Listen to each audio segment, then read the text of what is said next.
こんにちは。トルコでプロサッカー選手を目指しているヒカルです。今回はトルコが海外移住におすすめな11個の理由というテーマで話していきます。1つ目は気候が日本に似ていて適応しやすいです。トルコの気候はすごい日本に似てるんですよ。例えば私が住んでいるイスタンブールは東京と同じくらいの気候ですね。気温とかも一緒で、唯一違う点はイスタンブールの場合夏晴れて冬雨が降るっていうことなんですよ。東京だと夏雨降って冬晴れるじゃないですか。それとイスタンブールは真逆ですね。例えば海外移住あるあるで、ジョージアは1年間ビザなしで滞在できちゃうんですよ。ただめちゃくちゃ寒かったり雪すごい降ったりとか大変ですよね。フィリピンとかタイとかも結構海外移住として有名ですけど、東南アジアは暑かったり、あと雨多かったり台風も多かったりとか少し大変だったりするかもです。ただトルコは台風が来ないんですよ。しかもトルコって広いんで、南部に行けば暖かいし北部に行けば寒いし、いろいろ自分の好きな気候を選ぶこともできるんで、そういった点も楽しいと思います。そんな感じでトルコは日本人が住みやすい、順応しやすい気候だと言えます。2つ目はご飯が美味しいです。トルコ料理って実は世界三大料理の中に含まれるんですよ。世界三大料理が何かっていうと、フレンチ、あと中華、あとトルコ料理っていう感じですね。トルコ料理何っていうとケバブとかですね。ケバブって言ってもいろいろあって、牛のケバブもあるし鶏のケバブもあるし、いろんな味付けがあるんですよ。カレー味だったり塩コショウとかいろいろ。あと海外行って食べたものがめちゃくちゃ辛いとかあるんですよ。私自身バックパッカーで結構東南アジアとか南アジアとか旅してきたんですけど、めちゃくちゃ辛いみたいな、私辛いもの苦手なんですけど、そういう経験もしてきて、ただトルコはそんなことないです。辛くない料理もあります。辛いものも選べるし辛くないものも選べますね。で、あとトルコ料理だけじゃなくて、トルコでは世界中の料理が食べれるって点も結構いいことですね。フレンチとかイタリアンとかもありますし、イスタンブールには日本料理店も中華料理店とか韓国料理屋さんもあります。なので、いろんな料理が食べられるんで、ご飯好きな人とかもトルコおすすめです。3つ目は日本人に対して優しい、アジア人差別が少ないです。これは日本とトルコの歴史的背景だったり、あとアニメとかが関係してくるんですけど、まず歴史的背景からお伝えします。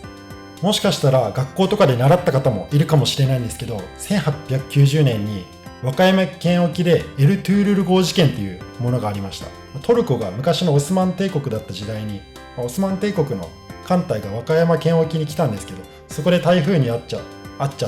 多くのトルコ人が亡くなったっていう事件があったんですよ。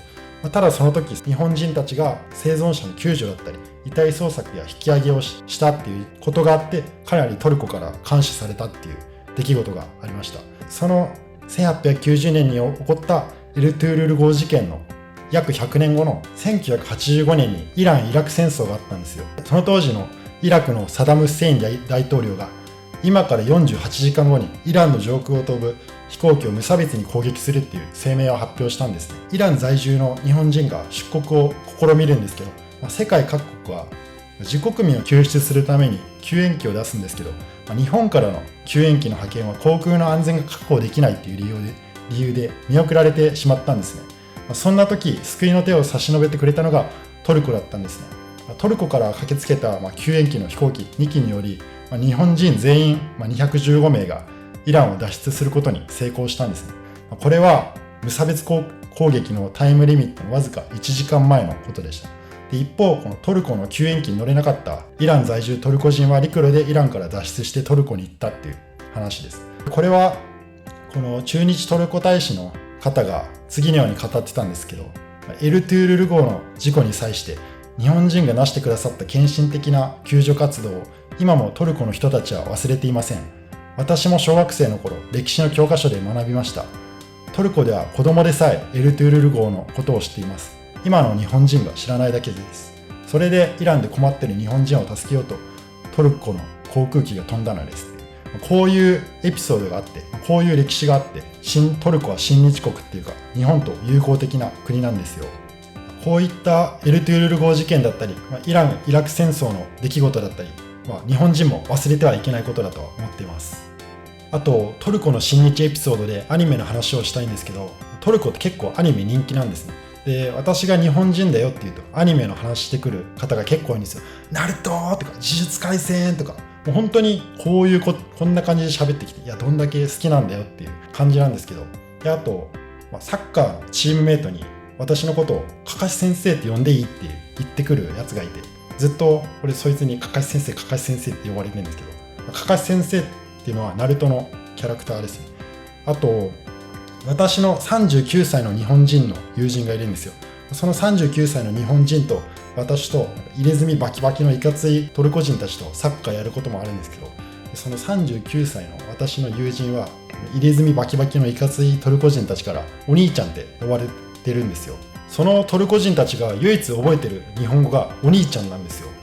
いやお前らお兄ちゃん系アニメの見過ぎやろっていう感じなんですけど、あとトルコでは日本語ファッションも結構人気なんですよ。日本語ファッションが何かっていうと、日本語を使ったファッション、そのままなんですけど、例えば白 T シャツに黒文字でここに勘弁してって書いてある人とか、あと白 T シャツに赤文字でちっちゃく満腹とか美味しいとか六本木とか、なんかちょっと意味わかんないんですけど、そういうのを好んで着てる人が結構いて、そういう人とすれ違いざまにその T シャツ着てるの気づいて結構笑いそうになるのをこらえるみたいな、これトルコあるあるなんですけど、そんなこともありました。あと今トルコでは韓国が結構人気で K-POP ブームが来てるんですね。なので結構韓国人はモテるみたいな、そういうのもあるんですけど、トルコの人からしたら、日本人と韓国人の顔の違いとか結構分かんないっぽくて、日本人も結構チヤホヤされるかもしれません。そういう歴史的背景とか、あとアニメとか、そういうのもあってアジア人差別がトルコでは少ないんですよ。私自身差別されたことないんで、そういう意味でも結構トルコは住みやすい国だと思います。4つ目は物価が安いです。トルコは日本と比べてかなり物価安いです。外食したとしても400円もあればお腹いっぱい食べられます。あと交通費、電車とかバスとかどこまで行っても60円です。であと、家賃も安かったりして、イスタンブールでも探せば月額、家賃2万円台とかから、探せばありますね。で私自身月6万円で生活しています。イスタンブールで毎月トルコの物価を調べて物価を紹介する動画出してるので、それ概要欄に貼っておきますね。5つ目はヨーロッパへのアクセスがいいです。でトルコは、トルコ国内にもいろいろ観光名所あるんですよ。例えば、カッパドキアっていう世界遺産があったりとか、あと、イスタンブールにもいろいろモスクありますし、ただその海外旅行もしたい時もありますよね。でトルコの場所はヨーロッパ、アジア、アフリカの中間に位置してるんで、いろんな国に行きやすいんですよ。例えばそのヨーロッパの、イギリスとかスペイン、イタリアとかドイツにも行きやすくて、例えば東京の成田からベルリンまで行こうとすると飛行機直行便でも17時間かかるんですよ。ただイスタンブールからドイツの首都のベルリン行くとたった3時間で済むんですね。であとエジプトとかドバイとかにも近いですし、いろんな国観光しやすいっていうのも結構トルコのいいところです。かなりアクセスがいいんですね。6つ目は日本人コミュニティがあり仲がいいです。海外移住して日本人と関わるかっていうのは、人によると思うんですけど、私の場合たまには日本人と話したいし交流したいって思う派です。私もホームシックに結構なったりするんで、トルコの日本人コミュニティは結構仲いいっていう評判なんですよ。数々の国に結構駐在されてきた日系企業の駐在員さんもトルコに結構いるんですけど、そういう人たち曰く日本人同士でちょっと敬遠し合っちゃう国もあるらしいんですけど、トルコはめっちゃ仲いいよねってみんな驚かれる方も多いですね。で2021年時点ではイスタンブールに日本人が1300人くらいいるらしいんですよ。この数が多すぎず、他の外国の都市と比べて多すぎず少なすぎず、結構ちょうどいい数らしいです。だから仲いいんじゃないかなみたいなことを言う方もいますね。でイスタンブールの日本人コミュニティには部活があって、サッカー部とかソフトボール部とかジョギング部とかあって、そういうのも結構仲良くなるきっかけになりますよね。で私自身もサッカー部に所属していますね。ただこの日本人コミュニティに入ることはマストじゃないんで、それぞれ好きなようにしてくださいって感じなんですよ。海外移住あるあるで結構ホームシックとかで辛い時でもいつでもこの日本人コミュニティが近くにあって、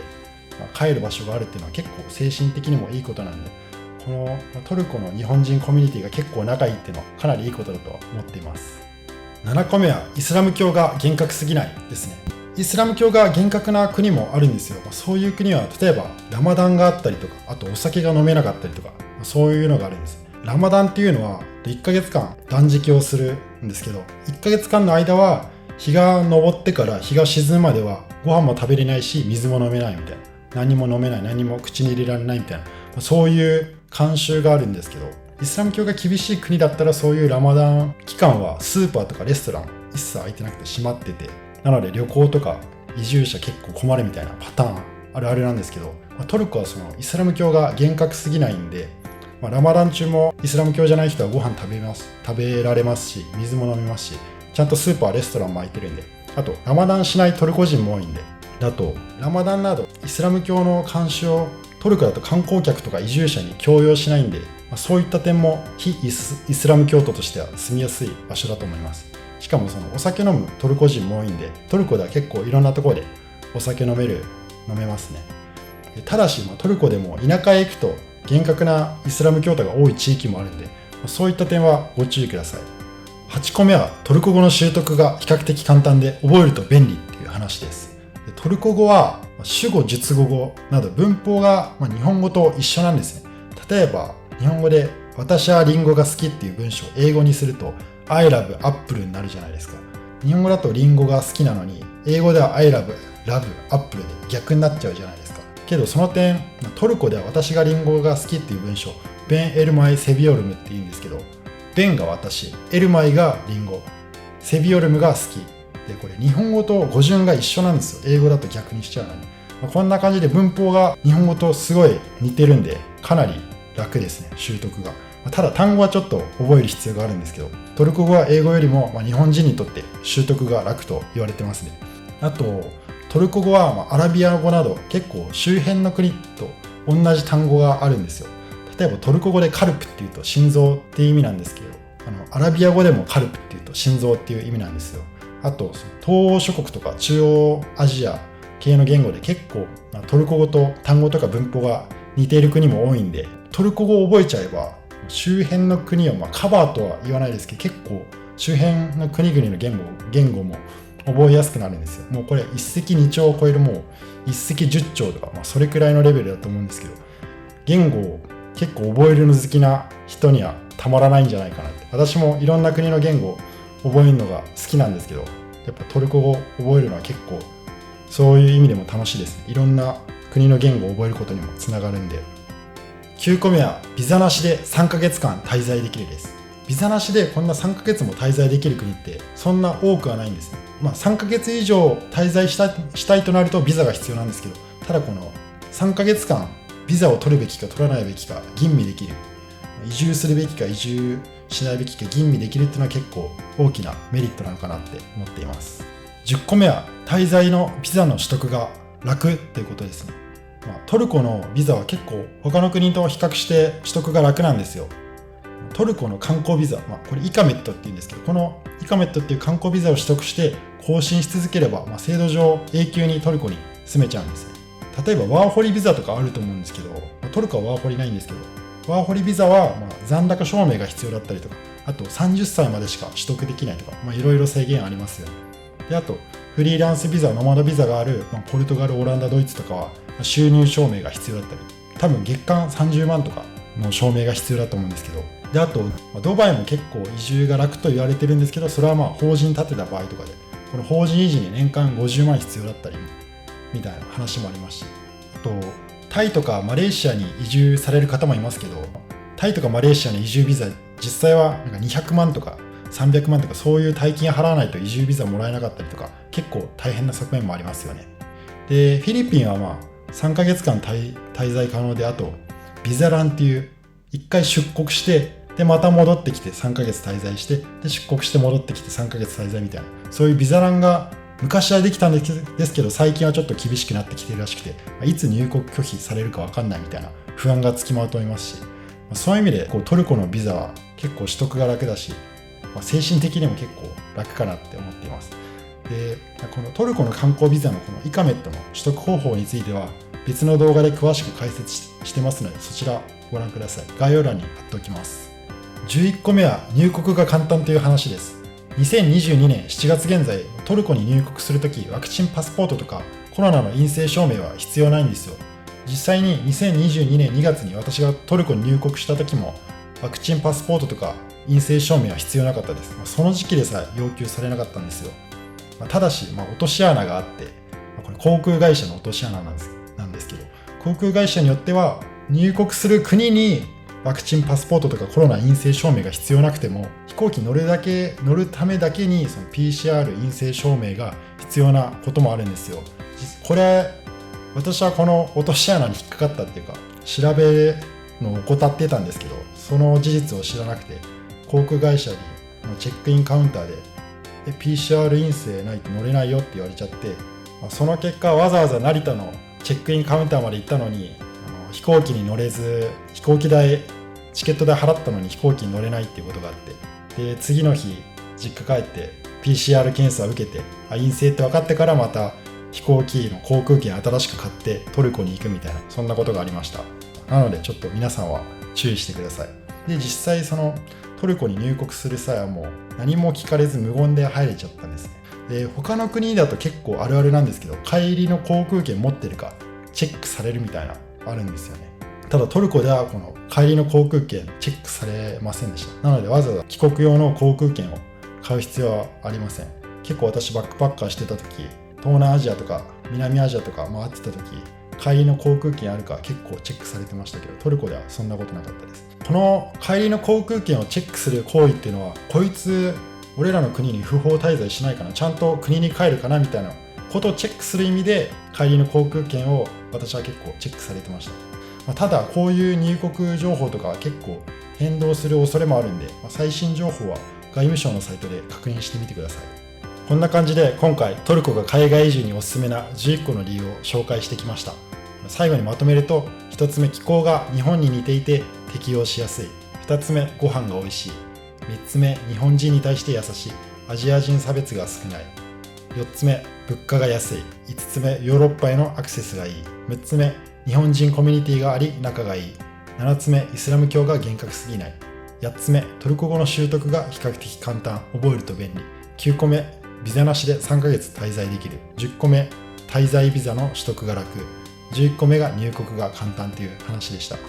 こんな感じでトルコは海外移住におすすめです。